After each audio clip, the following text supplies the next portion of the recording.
Bismillahirrahmanirrahim. Assalamualaikum warahmatullahi wabarakatuh. Perkenalkan, nama saya Udina Zulfian Yinata dengan NIM 221510091. Hari ini saya akan mempresentasikan dampak strategis pembangunan jembatan Kapos 3 dan Ring Road. Yang pertama, yaitu ada dampak penting, dampak utama yang diharapkan. Nah, yang pertama, apa saja dampak penting itu? Yaitu ada peningkatan efisiensi logistik regional.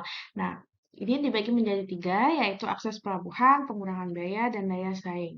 Akses pelabuhan yaitu kendaraan berat, khususnya truk, kontainer, dari dan menuju pelabuhan di Kora Pontianak dapat menghindari pusat kota. Selanjutnya ada pengurangan biaya. Pengurangan biaya itu termasuk memangkas waktu tempuh yang signifikan, diperkirakan penghematan waktu hingga 40-60 menit per perjalanan yang secara langsung menurunkan biaya operasional transportasi barang. Yang ketiga, ada daya saing, yaitu peningkatan efisiensi logistik ini sangat penting untuk meningkatkan daya saing produk Kalimantan Barat di pasar nasional dan internasional. Selanjutnya, dari dampak pentingnya itu ada lagi, yaitu pengurangan kemacetan dan peningkatan kualitas hidup. Nah, dibagi menjadi tiga, yaitu relokasi lalu lintas, penyegaran kota, dan konektivitas tiga wilayah. Relokasi lalu lintas ini yaitu seluruh lalu lintas regional dan antar kabupaten termasuk angkutan berat dialihkan ke Ring Road untuk mengurangi beban di jembatan Kapuas 1 dan Kapuas 2. Penyegaran kota yaitu ada pengurangan kepadatan di pusat kota berdampak pada peningkatan kualitas udara dan mengurangi resiko kecelakaan lalu lintas. Konektivitas tiga wilayah ini terciptanya sistem transportasi yang terintegrasi penuh antara Kota Pontianak, Kabupaten Kuburaya, dan Kabupaten Mempawah. Selanjutnya ada mendorong pengembangan kawasan baru. Nah, pengembangan kawasan baru ini seperti pemerataan ekonomi.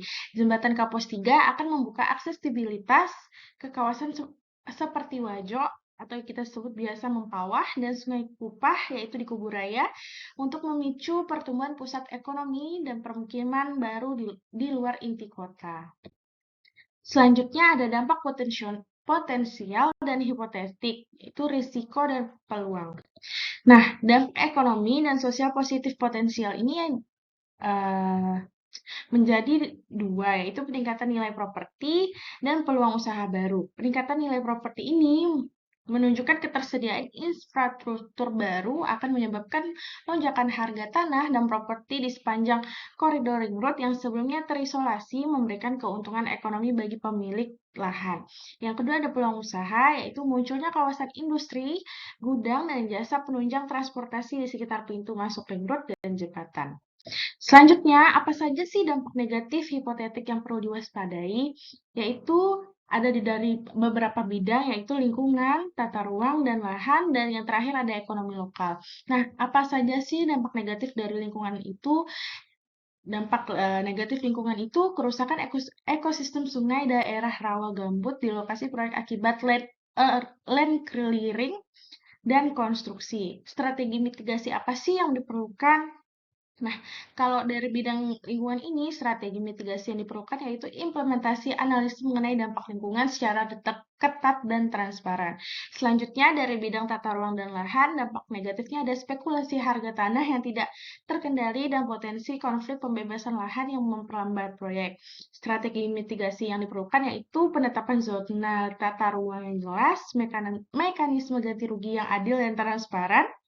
Selanjutnya, yang terakhir yaitu ekonomi lokal. Dampak negatifnya itu potensi melemahnya atau matinya usaha kecil di rute lama atau pusat kota yang bergantung pada lalu lintas regional yang dialihkan.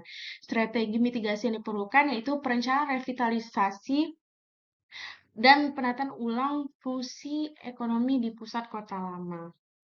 Sekian presentasi dari saya. Jika ada salah kesalahan, tolong dimaafkan. Wabillahi taufiq wal hidayah. Wassalamualaikum warahmatullahi wabarakatuh.